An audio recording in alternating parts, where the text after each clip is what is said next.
ओम नमः शिवाय। शिव चालीसा में आखिर हिंदी में क्या है, एक सरल भाषा में क्या है?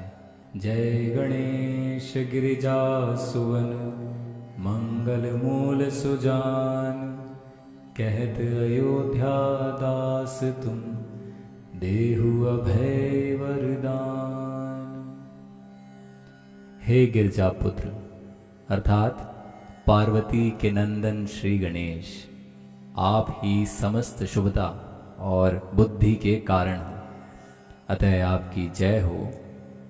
अयोध्या दास जी प्रार्थना करते हैं कि आप ऐसा वरदान दें कि सभी भय दूर हो जाए। ओम नमः शिवाय। जय गिरिजापति दीन दयाला, सदा करत संतन प्रतिपाला। हे गिरिजा के पति, आप सबसे दयालु हो, आपकी जय हो। आप हमेशा साधु संतों की रक्षा करते हो। आप त्रिशूल रखते हो और मस्तक पर चंद्रमा सुशोभित है। आपने कानों में नागफनी के समान कुंडल पहन रखे हैं। बाघ की खाल को वस्त्र के रूप में पहना हुआ है। आपके रूप को देखकर सांपों भी आकर्षित हो जाते हैं। मैना की दुलारी अर्थात उनकी पुत्री पार्वती भी आपकी पत्नी के रूप में पूजनीय है। उनकी छवि भी मन को सुख देने वाली है। हाथों में त्रिशूल आपकी छवि को और भी शोभायमान बनाता है, क्योंकि उससे सदैव शत्रुओं का विनाश होता है। आपके पास में आपकी सवारी नंदी व पुत्र गणेश इस तरह दिखाई दे रहे हैं जैसे कि समुद्र के मध्य में दो कमल खिल रहे हों। कार्तिकेय और अन्य गणों की उपस्थिति से आपकी छवि ऐसी बनती है कि कोई उनका बखान नहीं कर सकता।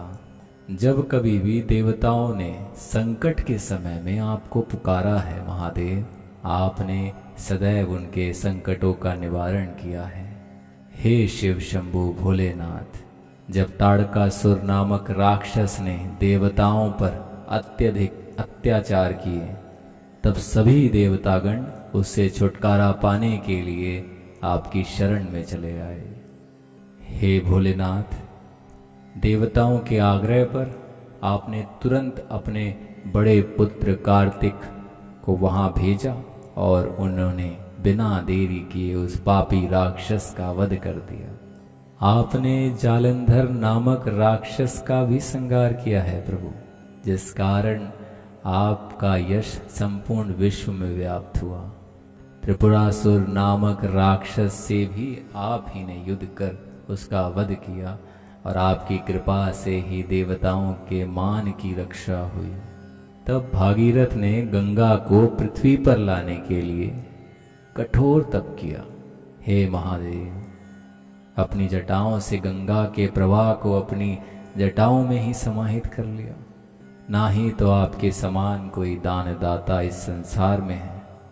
भक्तगण हमेशा आपकी स्तुति करते रहते हैं। समस्त वेद भी आपकी महिमा का बखान करते हैं प्रभु, लेकिन आप रहस्य हैं, इसलिए आपका भेद कोई भी नहीं जान पाया है।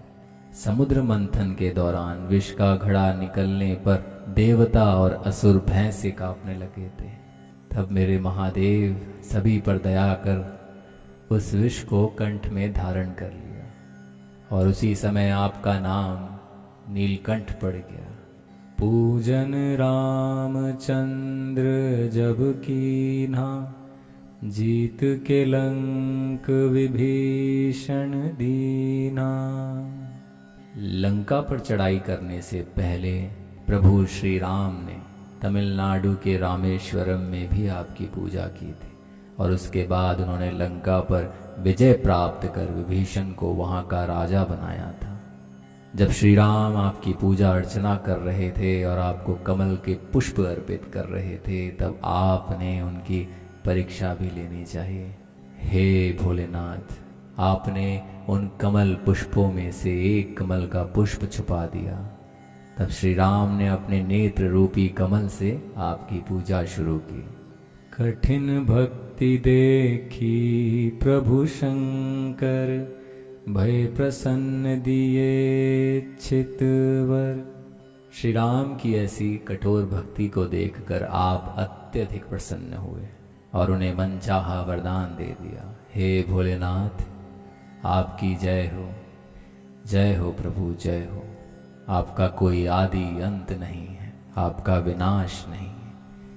आप सभी के ऊपर अपनी कृपा दृष्टि ऐसे ही बनाए रखो। बुरे विचार हमेशा मेरे मन को कष्ट पहुंचाते हैं और जिससे मेरा मन हमेशा भ्रमित रहता है और मुझे क्षण मात्र भी चैन नहीं। इस संकट की स्थिति में मैं आपका ही नाम पुकारता हूँ।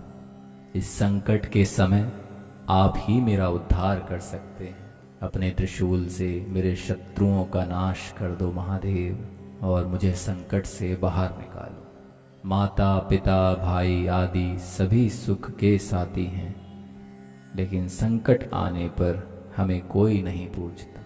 इसलिए हे भोलेनाथ, मुझे केवल आपसे ही आशा है कि आप आकर मेरे संकटों का निवारण करेंगे।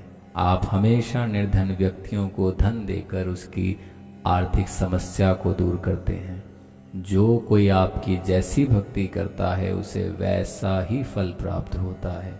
इसलिए यदि हमसे किसी प्रकार की कोई भूल हो जाए तो कृपया करके हमारी भूल को माफ़ कर दे महादेव।